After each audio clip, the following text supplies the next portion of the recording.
Je les trouve beaucoup trop proches de nous.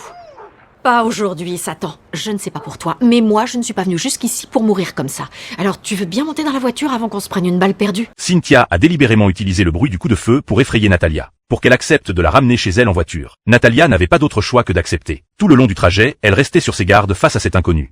Et ta famille, tu vis avec eux? Non, je vous l'ai dit, j'ai 22 ans, je vis dans un appartement. Elle a dû inventer un mensonge, disant que ses parents la traitaient bien. Bien qu'elle vive seule, maintenant, elle garde régulièrement contact avec eux. De toute évidence, Cynthia ne croyait pas ses paroles. Mais elle n'a pas démasqué ce mensonge sur le moment. Très vite, ils sont arrivés à l'appartement de Natalia. Cynthia a vu Natalia descendre de voiture en boitant et s'est précipitée pour l'aider. Mais elle ne s'attendait pas à une résistance aussi vive de la part de Natalia. Cynthia s'est contentée de porter son sac. Cependant, les piles de factures impayées près de la porte l'ont convaincue que Natalia mentait. Est-ce que je peux emprunter tes toilettes?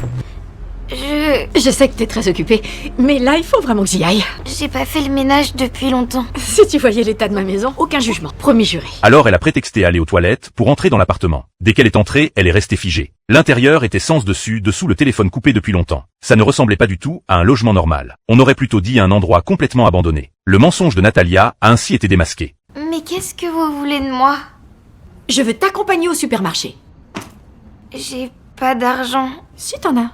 T'as reçu une carte de transfert de prestation? Ensuite Cynthia a pris la carte d'aide sociale de Natalia. Il restait encore du crédit disponible sur la carte. Natalia résistait toujours. Alors Cynthia a cessé de la questionner. Il va falloir que tu m'aides. Mes enfants m'ont dit que si je faisais des pierogies une fois de plus pour le dîner, ils se rebelleraient. Et tu ne veux pas voir ce qui arrive à quelqu'un quand il se prend un pierogi congelé dans la tête. Ça, tu peux me croire. Alors qu'est-ce que t'en dis? T'es d'accord pour venir avec moi et m'aider à trouver le repas de ce soir? Ça m'éviterait de mourir d'un traumatisme crânien. Après cela, Natalia s'est détendue et a accepté d'aller ensemble à l'épicerie. Au moment de payer, Cynthia a soudain posé une condition, que Natalia paie avec sa carte d'aide sociale. En échange, elle l'invitait à dîner chez elle ce soir-là. C'est un bon deal, non? Ensuite, tout ce qu'on mangera pas, tu pourras le prendre et t'auras plein de bouffe d'avance. Le soir venu, Natalia sentait de plus en plus que cet inconnu qui l'aidait sans raison avait d'autres intentions en s'approchant d'elle.